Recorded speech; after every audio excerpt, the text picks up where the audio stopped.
we watched the BBC interview with Musk, right? And he goes up and the guy opens up the question with, why'd you agree to do this interview? He says, well, I don't know, what's the name of the BBC? And he's trying to mock them and all this stuff. And there's a part of it where, he calls them out for the mistakes they made. Yeah. And if you go to the bottom of the interview on BBC, you'll see comment section saying, why'd you cut that out? Because Musk puts it on Twitter, but they didn't put it in the interview. Yeah. Then you watch the interview with you. The first question they ask you was, what's the first question? Hey, you've been accused of serious crimes, rape or something like that. Right off the bat, they asked that question of you. And then you see the interview, Lucy Williamson, I believe, her first question was, you're facing some very serious allegations. Have you raped anybody? That's the open question that they ask you. And the video they put up, the first one, they take it down. The second video they put up, that's 12 minutes like the highlight one, they turn, the comment section is open. There's 80,000 plus comments there. Then you look at Philip Schofield. Yeah. And you just brought up Philip Schofield. For people that don't know who Philip Schofield, do you mind explaining to people who he is? Yeah, he was a TV presenter in England. He was very famous. He ran the morning show. And he was grooming children for a very long time. And all the staff knew about it. And the people who worked on the show with them were being groomed by him. And everybody knew. And it was all a big ha-ha-ha joke. And now he's come out saying, oh, please don't pick on me, I feel sad. And the media is saying, I'll leave the guy alone. He is, when you go look up his Wikipedia, it says he rose to prominence as children's BBC continuity presenter from 85 to 87. Yep. Then went on to do programs on BBC and ITV for Going Live, This Morning, Dancing on Ice, All-Star Mr. and Mrs., The Cube, and a bunch of other things. And they interview him, okay? While he's going through the mess, after 27 years of being married, this one guy that he groomed since 10 years old, his name is McGreevy, I want to say, something McGreevy, that he's going through the process. Matthew McGreevy, they met at 10 years old at a theater group. At 15 years old, Philip follows him on Twitter. While the kid is 15, he follows him on Twitter. The guy celebrates it. Long story short, Ruth Langsford, they work together with. She files a complaint. Then right after filing the complaint, McGreevy gets fired. Then he has to take a break. Then he comes out after 27 years telling his wife, hey, I'm gay, I'm coming out of the closet. He's got 2 daughters. But there's a part of it where Matthew calls his wife and says, hey, your husband and I had an affair together when I was 19 the first time and 20 and all. Nobody knows if it was before or not. The interesting thing about him is his brother, Timothy Schofield, I don't know if you know about his brother. Oh, what, the one who's in jail for being a pedophile? Was convicted of 11 sexual offenses involving a child between October 2016 and 2019, including 2 sexual activity with a child. Here's how the interview started. First question, the guy asked him, he says, you've had quite a week. How are you? Opening question. Versus the question they ask you on the opening, right? And then he turns around and says, the media's interest in the affair was motivated partly because of homophobia, alleging that an affair with a much younger woman would have not generated such a scandal. So he gets protected. And he says, all those people who write those stuff, do they ever think that there's actually a person on the other end, right? This is proven. By the way, this is the part where even when somebody's watching you and saying, why are they taking him to court? Maybe he did something. Why are they taking Trump to court? Maybe he did something. Why are they taking this guy? He must have done something. There must have been something there, right? It's stuff like this BBC does. If BBC are watching this right now, I want to kind of remind you of your mission statement that you have on your website. We're going to put the link below to your mission statement. You can go find it. Here's what your mission statement is, BBC. This is why you've lost some credibility the last couple of years. To act in public interest, serving all audiences through the provision of impartial, keyword impartial, high quality and distinctive output and services which inform, educate, and entertain. You say you inform, educate, you entertain, yet you conceal, misinform, and your content's quite frankly boring. You're cherry picking on people that you're talking to. So a message like that gets the average person to say, everything with you is allegedly, everything he did is proven, his brother is proven, yet let's leave him alone. Poor guy, let's target him. This is where their argument has leaks in it. And somebody like you can tear it up. Absolutely. Philip is part of the club, and I'm not. And this is the thing. I'm a mentally resilient person, right? 14 months they've attacked me. I'm not going to sit and complain about that because that's not how I operate as a man. 14 months they've complained about me. If you type Romania, human trafficking, you type in any of these things, my name comes up, my face, I'm a bad person. I've lost all my bank accounts. I've lost all my social media accounts. I've been vilified all across the matrix in every single possible way. They print my face every single day with something negative next to it daily. Nobody gives a shit about my mental health, right? Because I'm the enemy. And what's scary about this is Lucy Williamson herself, she was begging me for an interview. The BBC were begging me for an interview. I don't need any of these people. The only reason I even sat down with the BBC is because they were begging me. I can go and just say my own words and get plenty of views, right? But the whole time I was in jail, they're begging me for an interview. Can we speak to him on the phone? Maybe you can give an interview from jail. Can we have an interview? Please, please, please, please. And I was saying, why do I want to talk to the BBC? And the BBC were saying, no, we don't want to do a hit piece. We want to come across, we want to be impartial. This is what they're telling me. This is what they're telling me. We want to be impartial. We believe there's a side of the story that hasn't been told. We're really interested in some of the, let's say, what's the word? I don't want to get this wrong. Inconsistencies in the Romanian justice system. We're very interested in his side of the story. There's been enough hit pieces. We want to tell the other side. We want to hear Andrew Tate's story. And I said no, on repeat. Then they sent me a list of questions. I didn't even ask for a list of questions. That's not who I am. I don't have to script. I never asked for a list of questions. They sent me a list of questions. Here's what we're going to ask. It's about his mental health. It's about the Romanian justice system. It's about the fact he hasn't been charged. His liberty's been deprived. All this stuff. And I thought, well, that's kind of interesting. Maybe it's a bit interesting. And the Matrix is obviously printing lies about me. And these are some interesting questions from the Matrix for the first time ever. Okay. They walk in here all smiles and happy, all smiley faces trying to take me off guard. I already had my list of questions, right? It's all going to be nice and easy. I sit down, and they instantly attack me. They put the cameras on first, and they attack me, expecting me to stutter and make a fool of myself. It's kind of like they tried to sucker punch me. I'm in the club, and they're my friends shaking my hand, and they tried to hit me and knock me out.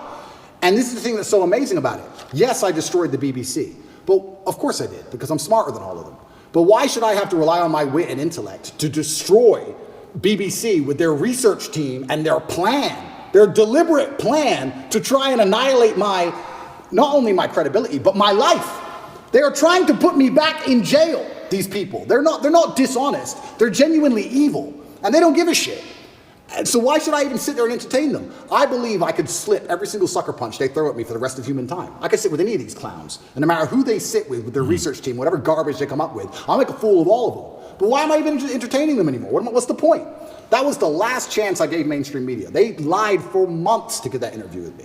Completely dishonest, head to toe. And like you said, they sit with Philip. Are you okay? Are you okay? We heard your mom's upset, that poor old lady. Maybe everyone should stop talking about it because his mom's upset. Let's not talk about it anymore because his mother's old.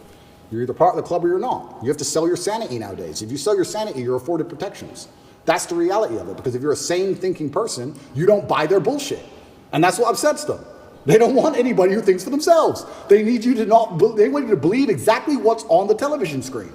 Believe in COVID. It's COVID now. It's COVID now. Oh, Putin's invaded Ukraine. Putin's cured COVID now. Now it's Ukraine. It's insane. Till the next thing comes. It's absolutely asinine. Did any of the questions that they sent you ahead of time? Zero. By the way, we didn't.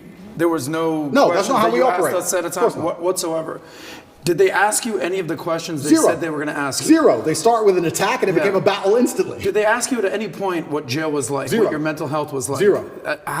You completely missed the mark when everyone wants to know what was jail like. And they don't even ask you that question. But this is what's so interesting about it. These people are so detached from reality, because they are genuinely detached from reality.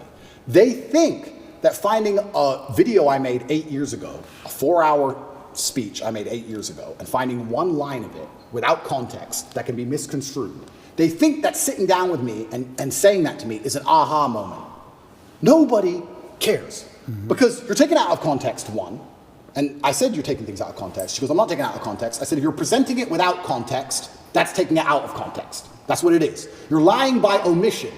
I said that to her after the camera's off, and she looked at me because she didn't understand. When you omit details, when you refuse to put in all of the details, you can lie by including one detail which may happen to be true. You can tell the truth and miss all the details around the truth, and you are lying by omission. You're lying by omission. And you're sitting here saying, oh, you said this 8 years ago. Nobody cares. Because they know me, and they know I didn't mean it in that way, and they know it's taken out of context, and they know that it's an old video on the internet, and it's not even an aha moment they think it is. But they just want to sit with you for an hour, attack you and attack you and attack you, wait for you to make one mistake. If I would have stuttered or made a single mistake, that's the only 3 minutes they would have shown. That's all they want. They want that 1 hour, then they take the little bit. With me, they cut it down to 12 minutes, and they look terrible in all of it. But if I would have made a single mistake, it would have been the only bit they shown. That's all they care about. Fake news. Did you tell them, did you say, I'm only doing this if I'm able to record as well? I said that. Because I know that's what happened with Trump as well a couple of years ago. I didn't even tell them, I just recorded it. Okay, so they didn't know you were recording. They didn't know I was recording until afterwards, and then I said, that was dishonest, I'm gonna release the whole video. You told them before you released it? I told them. There is no contract or agreement with BBC? No. Nothing was signed, it was just simply an interview, okay. Because I think that was very important when you released it, for people to see what fully was said, versus, and by the way, you know the Philip Schofield interview that they put up, the 12-minute one that just came out, you know the comments are turned off. Of course they are. The comments are turned off, yours are turned on, his is turned off. Of course. And who knows many reasons why they would do that. But going back to BBC. So, okay, they come, they want to ask the questions of you. For some of the people that maybe aren't following the story closely, but they know who you are. We're in the car, we're driving, and a lot of people are asking questions. We ask the drivers, like, hey, are you going to Tate's place? How do you know we're going to Tate's place? And he says, well, who's Tate? Oh, Andrew Tate. Oh, tell us about Andrew Tate. Well, this is, okay. What kind of a guy is he? He said, I actually really like him. I said, why do you think he's going through what he's going through right now? Oh, it's always because of money. Okay, so we're at a different restaurant. So tell us, why are you going through this? Why is he going? Everybody's saying a similar thing about this, right? But for those who don't know, there's 3 different camps. Yeah. The camp that already sees you guilty, it doesn't matter what they read. So for example, this story here, from BBC came out just last night, 10:30. Andrew Tate choked me until I passed that, UK woman claims, right? This is Alice, another anonymous name, just like Sophie, right? Yeah. But there's 3 camps. There's those that say, well, look, I'm already thinking he's guilty. I don't like him anyways. I need anything to get me to think he's guilty. Yeah. Whatever it takes. I don't have to do my own due diligence. I just have to hear anything. Then there's the camp that's a diehard fan. There's nothing you can do that they did wrong. In their eyes, it's going to be wrong.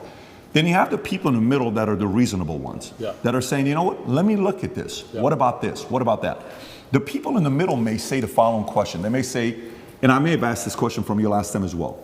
They may say, Andrew, okay, if this guy is so innocent, how can they get you to go to the dungeon for 92 days? How can they put you on house arrest? How can they do all this stuff? Yeah. If you're somebody that was born in US, you lived in UK, how come somebody else isn't coming to bail you out? You got different lawyers. How is it that they can keep doing this to you if you're not guilty? What do you say to those people? Yeah, and once again, I have to be careful what I say because of the court case, but Romania has a law, or the law in Romania is basically, if you can prove to a judge that it might have happened, they're allowed to hold you up to 6 months during the investigation stage.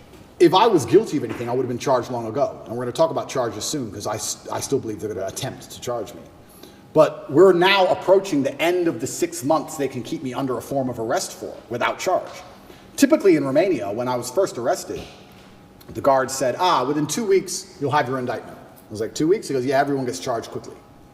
Nobody waits 6 months for a charge. If they arrest you, they charge you, like every other country, right? The fact they've waited 6 months and gone into my entire life and attempted to find something shows they don't have a case. Why I believe it happened is because they didn't have a case when they were trying to hit me with this garbage, and they thought, you know what?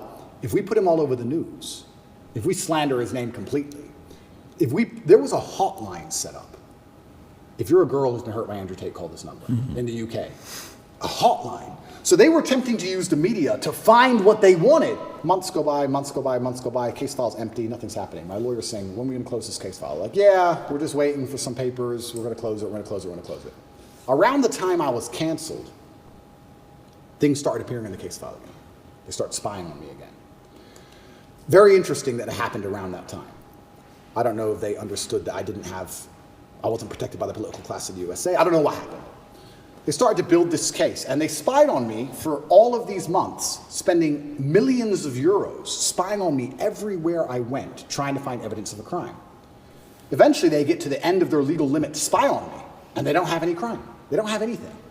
So in my current court case, we have 2 Americans who lied, the ones who we have the conversations between them saying they're going to get an Oscar for lying to the police. We have the CCTV of them coming and going. We have their Uber records showing they can travel the country freely. We have their phone calls with their mother where they're saying, yeah, he didn't hurt me, and my boyfriend caught me. We have all of it.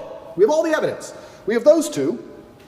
And then there's nobody else who could possibly even take the stand. I don't believe, as high level as this Matrix attack is, I still don't believe a Romanian judge is going to put me in jail with the dossiers. I've seen it. It's garbage. I don't think I'm going to end up in jail.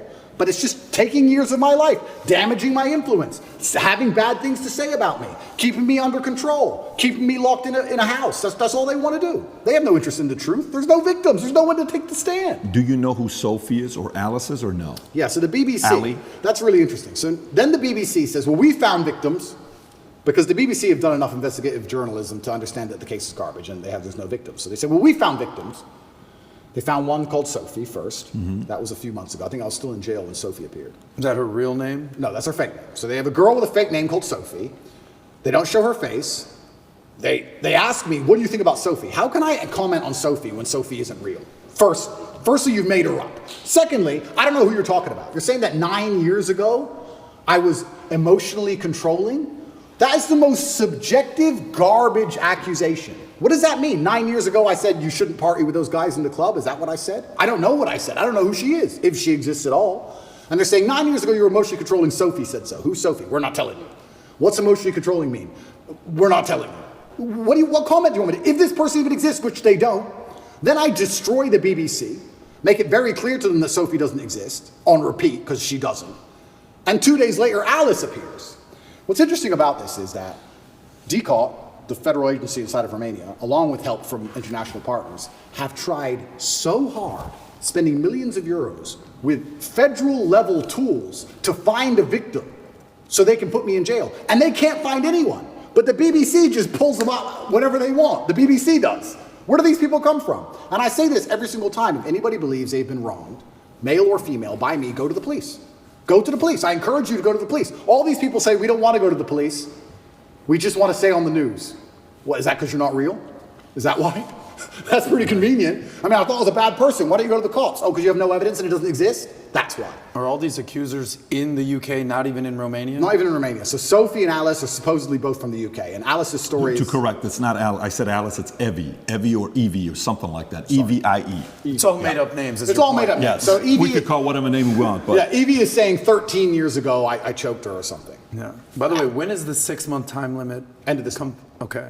And can we reference the tweet you just posted a couple days ago? I want to stay on this. She was commenting on Evie. You were going to say something about Evie, what she said 10. So she's claiming 10 years ago or 13 years ago, you guys had the consensual sex the first time. She comes back for the second time around. According to the story, she says she was being, your hand was on her throat, strangled me. She was passed out for a minute.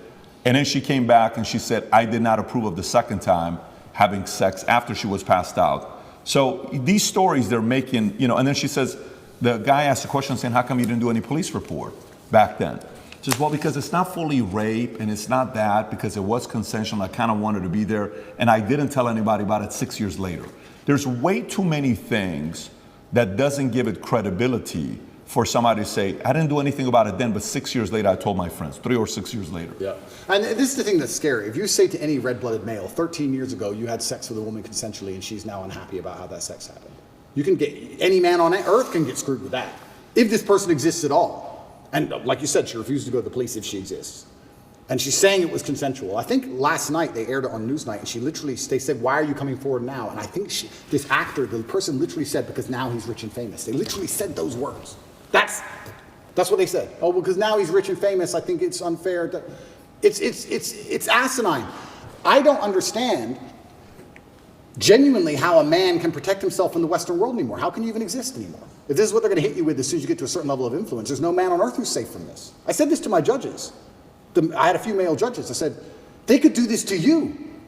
They could do this to anyone. They can do it to you or me or any man watching this. Any man watching this. They can put in the BBC 9 years ago you did something. They won't tell you her name. They won't give you any chance to defend yourself because you have no idea what they're fucking talking about. And they will print it on repeat until you lose your job and lose your bank and lose your social media. And then you're going to sit there bankrupt and depressed. And then they're just going to move on from you. And if you don't die, if you're like me, a cockroach who refuses to die, if you sit around and refuse to go away, they're going to make up a new one. It's crazy. And it's genuinely scary. And you're not safe from it anywhere anymore. I will say right now on this podcast, I encourage absolutely anybody who believes I've harmed them, male or female, to go to the police with evidence and we'll go to court. Let's do it. I don't harm people. If I was harming people, I wouldn't be out here as open as I was. The biggest criminals and the biggest gangsters and the most heinous people on earth don't have social media. You know this. If I see a guy with an Instagram pretending he's a gangster, he's not a gangster. The real gangster hasn't got Instagram. But that's the reality of it. You think I'm going to become the most Googled man in the world if I've been running around hurting people? It's absolutely insane. And I think there has been a shift in the consciousness. I think, especially because of COVID and a few other things, people are starting to understand that all these people do is lie. I think people are starting to understand that. And the harder they try and hurt me with these lies, the less people believe it, which is scary for me. Like I said earlier, it's scary. They keep coming up with more garbage. The bullets keep bouncing off. So now they're sitting around going, we can't convince the world this person is a bad person. How do we get rid of him? That's the scary part.